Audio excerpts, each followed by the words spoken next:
So welcome to another driving. This is the Illawarra version with George Messih, our sales manager from Shell Harbour City Motors. How you going, mate? I'm very well. Yourself? You're a liar because we both know that you're not going very well. I'm going fine. Going fine. You're a little bit nervous. You're This is nervous. Not your normal. You're out of your comfort zone. This is out of my comfort zone. Correct. It's not what you normally do. You normally sell cars really, really well I try. and build relationships with customers and staff. We do. And this is nothing like that. Totally the opposite. You reckon? Totally the opposite. So I thought we'd go for a bit of a spin down south from Shell Harbour a little bit to an old favourite backyard of mine down towards Minamurra. Drive. Lovely place. On the way we find out a bit about you. Yeah. And I'm going to get you to say more than one word answers. Sure.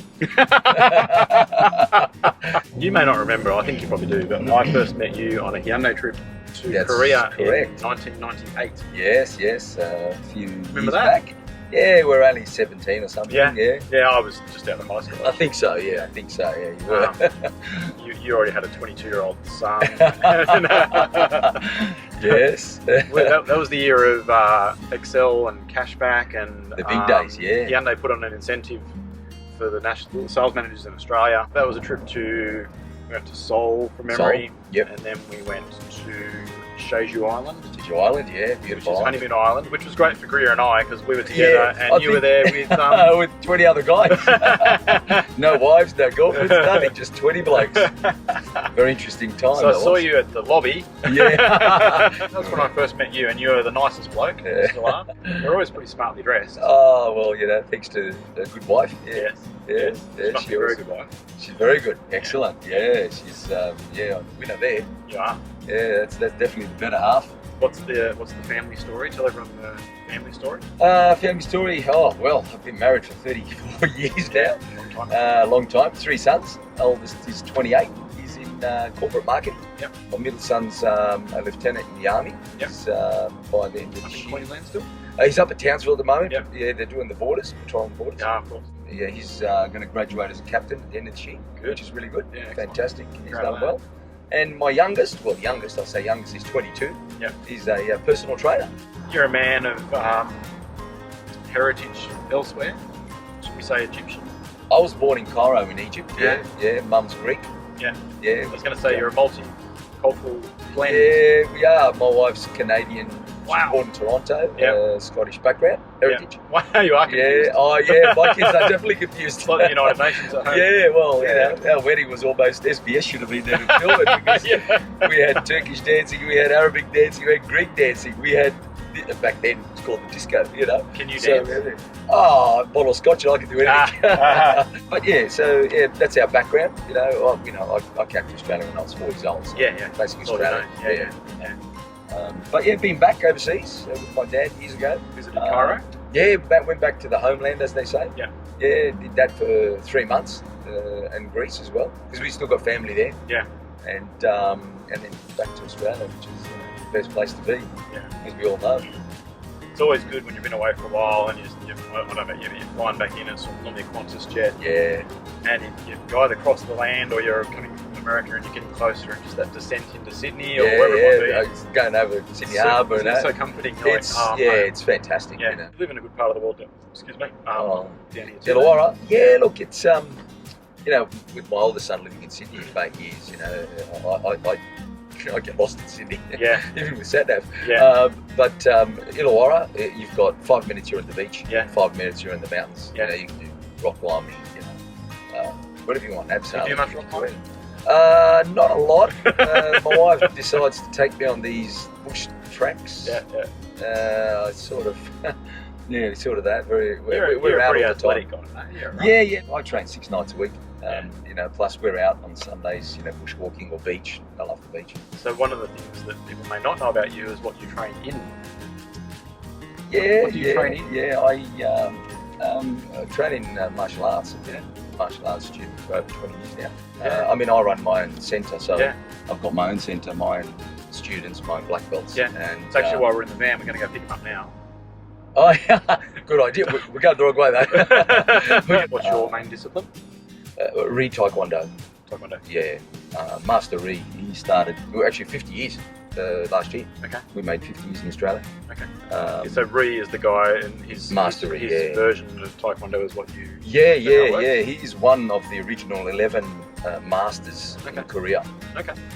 And they all sent out different countries to Yep. start. He was Like Australasia. sort of thing? Yeah, basically, there's Yeah. 11 of them. Mastery came to Australia back then in the early 70s and brought his two brothers. They're all ex-military.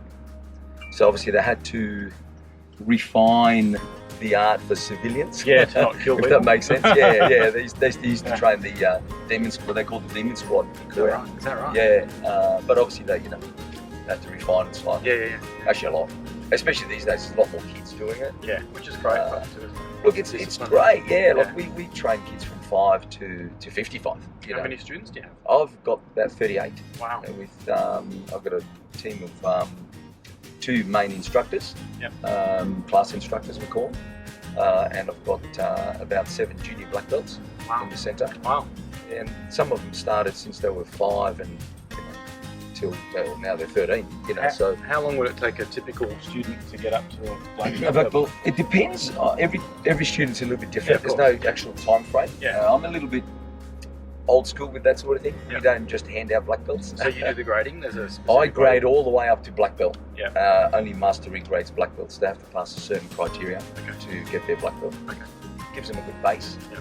Builds confidence. Focus. Yeah. Discipline. Yeah. And respect.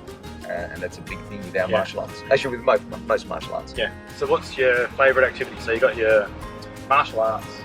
Yeah, like down martial to the arts. beach? You go to the beach Soccer, every day, I you love said the to me? beach. Yeah, in summer if we can get down to the beach, we do straight away. Do you surf or just body surf? No, just swim. Yeah. No, swim. But I do that. Played soccer for a lot of years. Yeah. Played soccer. What was your position? I played left wing.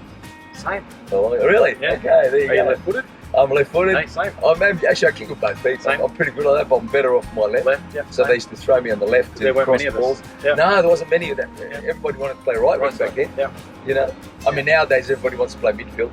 Yeah. That's the superstar, or striker. But back in my days, it was all about. Mate, we were the Duck Scar. That's it. If you're a winger, that's it. You were tops. If you can cross those balls in, you were the man. Oh, that's hilarious.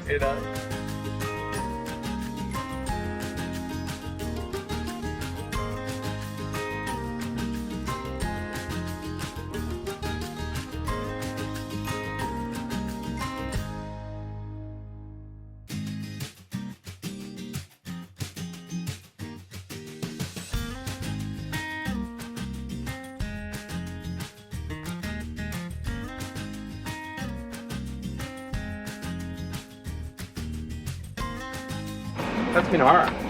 Yeah. Well, it's part of Minara. That's look at that, beautiful. Yeah, it's great. Like, where would you get that? Like, honestly, I've been around the world and you've been to so many nice beaches, but there's nothing like beaches in Australia. One thing I'm trying to find out is what your favourite eatery is. My favourite eatery. Yeah, where do you go to? Like, if you go for a nice meal out. Oh, look, Eatery. I call it Casa de Rosemary. That's my wife. She's a fantastic. You have said that before, so we'll give her that credit. You had to go out though. I had to go out. Look, we've got a local pizzeria up in Balgani, Costa Zura, and there's a few of them up the road actually. Look, there's a lot in Wollongong. It's very hard to pick one. Now, I don't think we touched on how long you've worked in the business for. So 98, I know it was 98. But when did you actually start? 33 years I started. 33 years ago I started. Yeah. So how did that happen? Days. Actually, I started off in. Actually, my forte was parts and service. Then he yanked me out 3 years later and got me in the car game. Selling cars. I was a mechanic in my younger days. I did an apprenticeship in my younger days. Yeah. And then went straight into spare parts and service. Back then we did both roles. Yeah. It wasn't as massive as it is today, obviously. Yeah. Thanks very much for coming on the drive. I know it was a bit of thank you. Challenge. You're a bit nervous. It's not something that's out of your comfort zone. Slightly. I think everyone would agree who's watched You're a Man of Immense character. And, lots of stories. And you did really well. Yeah, so thank you. Thanks, Scott. Thanks for having me.